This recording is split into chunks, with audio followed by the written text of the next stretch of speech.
नमस्कार दोस्तों। चीन हो, भारत हो या फिर दुनिया का कोई भी देश हो, ओवर पॉपुलेशन कितनी बड़ी समस्या होती है ये हम सबको पता है।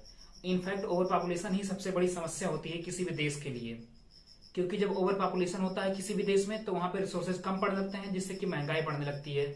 जब किसी देश में ओवर पॉपुलेशन होता है तो वहां पे जॉब्स कम होने लगती हैं, जिससे बेरोजगारी बढ़ती है। फिर वहां पे चोरी डकैती होने लगती है, मीन्स टू से वहां क्राइम रेट भी बढ़ जाता है।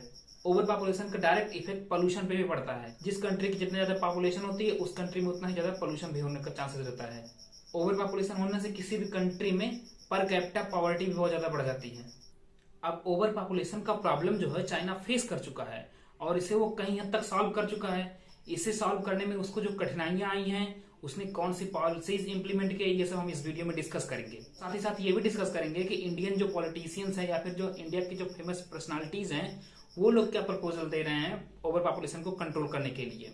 अब बात अगर हम भारत की करें तो 2011 की जनगणना के अनुसार सन 1991 से 2001 के बीच में जो भारत की जनसंख्या वृद्धि दर थी वो 21.5 थी, और अगले दशक 2001 से 2011 के बीच में ये जनसंख्या वृद्धि दर घट के 17.7% पे आ गई। फिर भी भारत की पॉपुलेशन लगातार बढ़ रही है, क्योंकि यहाँ पे जो घट रही है वो जनसंख्या वृद्धि की दर घट रही है, ना कि संख्या।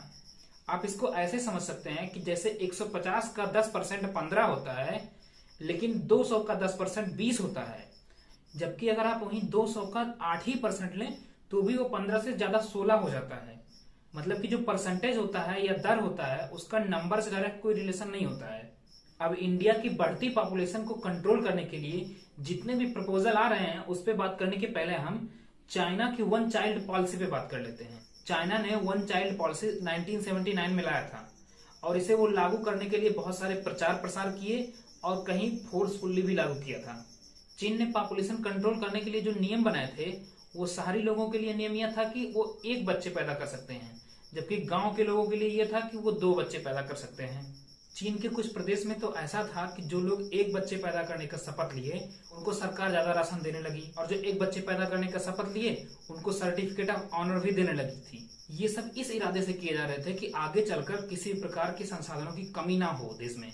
अभी तक तो सब ठीक चल रहा था कि कुछ लोग इसे नहीं मानते थे और अपने हिसाब से चलते थे, लेकिन प्रॉब्लम तब शुरू हुई जब 1983 में इसे संविधान में डाल दिया गया, जिसमें कहा गया कि चीन की जनसंख्या को नियंत्रण करने का हर एक नागरिक का कर्तव्य है। अब जब कोई भी बात देश की कानून बन जाती है तो सरकार और उनके हथियार इसको मनवाने के लिए अपने आक्रामक रूप भी ले लेते हैं। अब जो इसे फॉलो नहीं करते थे उन पे लाखों रुपए का जुर्माना लगता था और उनकी नौकरी भी छीन ली जाती थी कहीं कहीं। अब इससे अमीर लोग तो निपट लेते थे, लेकिन सबसे ज्यादा बुरा इफेक्ट गरीबों पे पड़ता था। गरीबों के साथ तो ये भी होता था कि जो बातें नहीं मानते थे उनको जेल में भी डाल दिया जाता था। एक अनुमान के मुताबिक इस पॉलिसी के रहते हुए लगभग 30 करोड़ गर्भपात कराए गए थे चाइना में, लेकिन जुड़वा बच्चे पैदा होने पर इस पे सरकार का कोई नियंत्रण नहीं था, क्योंकि इस पे कपल का कोई जोर नहीं होता है। लेकिन फिर लोग ऑपरेशन की तरह से या फिर किसी भी प्रकार की दवा के जरिए ये सोचते थे कि हमारे पास जुड़वा बच्चे पैदा हो जाएं, जिसका पूरा पूरा भार वहां की स्त्रियों को वहन करना पड़ता था।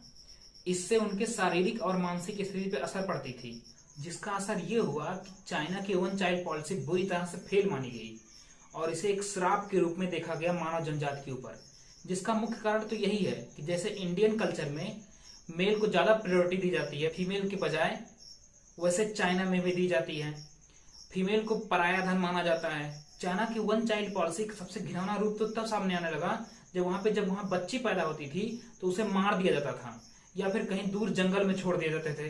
कपल्स ऐसा सरकार की नजर से बचने के लिए करते थे और वे ऐसा तब तक करते थे जब तक उनको लड़का ना पैदा हो जाते। जेल हो जाना या नौकरी छिन जाने के डर से नसबंदी और भ्रूण हत्या तो सामान्य बात हो गई थी चाइना में, जिसका नतीजा क्या हुआ कि दुनिया की सबसे खराब जेंडर इक्विटी चाइना की हुई। 120 मेल पे 100 फीमेल। नतीजा क्या हुआ, 2011 तक आते आते लगभग 34 मिलियन मेल ज्यादा हो गए चाइना में फीमेल से, जिसका नतीजा यह हुआ कि वहां पे ब्राइड प्राइज भी लगने लगा। ब्राइड प्राइज की प्रैक्टिस में ये देखा गया कि लड़की के घर वालों को लड़के के घर वाले घूस देते थे कि हमारे बेटे से आप शादी करवा दो। चाइना की वन चाइल्ड पॉलिसी से जो दूसरी सबसे बड़ी प्रॉब्लम आई उसे कहते हैं 4-to-1 प्रॉब्लम। अब इसमें क्या होता है दोस्तों, इसको समझने के लिए आप ये जान लीजिए कि 4 ग्रैंड पेरेंट्स होंगे, उसमें 2 पेरेंट्स होंगे और उसका 1 बच्चा होगा। 4-to-1 का मतलब ये है कि जब 4 ग्रैंड पेरेंट बूढ़े हो जाएंगे तो उन 2 पेरेंट्स को उनको सपोर्ट करना पड़ेगा। और जब ये 2 पेरेंट भी बूढ़े हो जाएंगे तो इस अकेले बच्चे को उन 6 लोगों को वहन करना पड़ेगा। एट द एंड क्या होगा कि एक बच्चे के ऊपर 6 लोगों का भार आ जाएगा। इससे क्या होगा, जो इकोनॉमिक सिस्टम है ये पूरा सस्टेन नहीं कर पाएगा। क्योंकि ये जो 4:1 प्रॉब्लम है, इसमें क्या होगा, वर्किंग एज पॉपुलेशन बहुत कम हो जाएगी और नॉन वर्किंग पॉपुलेशन बहुत ज्यादा हो जाएगी। और इस नॉन वर्किंग पॉपुलेशन का पूरा खर्चा सरकार को वहन करना पड़ेगा, या फिर उस एक सिंगल वर्किंग पॉपुलेशन। अभी तक हमने जो बात किया है चाइना के 1 चाइल्ड पॉलिसी का, उसके सिर्फ साइड इफेक्ट के बारे में बात किया है। इसके पॉलिसी के कुछ लाभ भी हुए थे चाइना को। पहला, जो कि वहां पे जनसंख्या विस्फोट को कंट्रोल कर लिया गया। दूसरा फायदा ये हुआ कि सरकार को कोई भी नीतियां बनाने में आसानी होने लगी और उसे लागू करने में भी आसानी होने लगी। और तीसरा सबसे बड़ा फायदा ये हुआ कि इससे नौकरी की जो किल्लत थी देश में वो खत्म हो गई और रिसोर्सेज भी पर्याप्त मात्रा में सभी के लिए हो गए। और इन्हीं सभी वजह से चीन अपने विकास की राह पे आगे बढ़ गया। लेकिन आप ही सोचिए, इस विकास का जो कीमत नागरिकों ने चुकाया है चीन के, क्या वो जायज था? क्या कोई और दूसरा रास्ता नहीं था ऐसे समस्याओं को सुलझाने के लिए? चीन ने 2015 में 2 चाइल्ड पॉलिसी लाया था और अब क्या कर रही है, 2021 में 3 चाइल्ड पॉलिसी ला रही है। ऐसा चीन इसलिए कर रहा है क्योंकि चीन बहुत तेजी के साथ बूढ़ा हो रहा है। अनुमानता ये है कि आने वाले लगभग 20 साल बाद चीन की 30% पॉपुलेशन ऐसी होगी जो कि नॉन वर्किंग होगी, मतलब कि वो प्रोडक्शन नहीं कर पाएगी और सरकार इन्हें पेंशन देती रह जाएगी। अब चूंकि चीन जो है दुनिया का मैन्युफैक्चरिंग हब है, तो इससे उसके प्रोडक्शन पे बहुत बुरा असर पड़ सकता है। अब 2016 में जो चीन ने 2 चाइल्ड पॉलिसी लाया था, उसका कुछ खास असर नहीं दिखाई दिया अभी तक 5 सालों में, क्योंकि चीन जो है शहरीकरण की ओर बढ़ रहा है जैसे भारत बढ़ रहा है। लोगों ने ऐसा फोकस नहीं किया कि वो 2 बच्चे पैदा करें, क्योंकि शहर में बच्चों का पालन पोषण महंगा होता है गाँव की अपेक्षा। तो जिस तरह से चाइना की 2 चाइल्ड पॉलिसी फेल दिख रही है, उसी तरह से क्या 3 चाइल्ड पॉलिसी भी फेल ही दिख रही है आपको भी? कमेंट करके जरूर बताएं ये बात को। अब हम इंडिया के 2 चाइल्ड पॉलिसी की बात करें, जिसका नाम है पॉपुलेशन रेगुलेशन बिल, मतलब जनसंख्या नियमन विधेयक।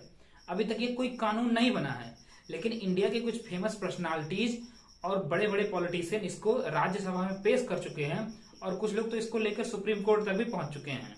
इस बिल में मुख्यतः 3 बातें हैं। पहली बात तो ये है कि जो भी 2 चाइल्ड पॉलिसी को फॉलो करेगा उसको सरकार कुछ विशेष सुविधाएं दे, जैसे कि बैंक लोन कम रेट पे मिले, बैंक में पैसा जमा करने पे जो इंटरेस्ट मिले वो ज्यादा मिले, एजुकेशन और नौकरी में भी प्रेफरेंस मिले उनको जो 2 चाइल्ड पॉलिसी को फॉलो करते हैं। सेकंड बात जो बिल में कही गई है वो गवर्नमेंट एम्प्लॉयज के लिए है मुख्यतः, कि उन्हें एक शपथ पत्र देना होगा सरकार को कानून बनने के बाद कि वो 2 से ज्यादा बच्चा पैदा नहीं करेंगे। अगर पहले से 2 से ज्यादा बच्चे हैं तो इससे कोई मतलब नहीं है। और जो तीसरा बात इसमें कहा गया है बिल में, वो नेताओं के लिए या पॉलिटिशियन के लिए है कि अगर आप पॉलिटिक्स में जाना चाहते हैं तो आपके पास ज्यादा 2 बच्चे हो सकते हैं। अगर ऐसा नहीं है, 2 से ज्यादा बच्चे हैं आपके पास, तो आप पॉलिटिक्स नहीं ज्वाइन कर सकते हैं। ना तो एमपी का, ना ही एमएलए, ना ही और कोई रास्ता रहेगा जिससे आप राजनीति में घुस सकें।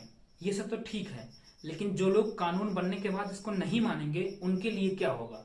उनके लिए कुछ दंड विधान होंगे और कुछ रुकावटें होंगी। वो क्या होंगी? पहली बात तो ये कि जितने भी प्रकार की सब्सिडी मिलती है वो सब बंद कर दिए जाएंगे या फिर कम कर दिए जाएंगे, और जितने भी सरकारी सुविधाएं दिए जाते हैं उसमें भी कटौती की जा सकती है या फिर पूरी तरह से बंद किया जा सकता है। बाबा रामदेव ने तो यहाँ तक कह दिया कि जो लोग 2 चाइल्ड पॉलिसी को ना फॉलो करेंगे उनके वोटिंग राइट्स को तक छीन लिया जाए।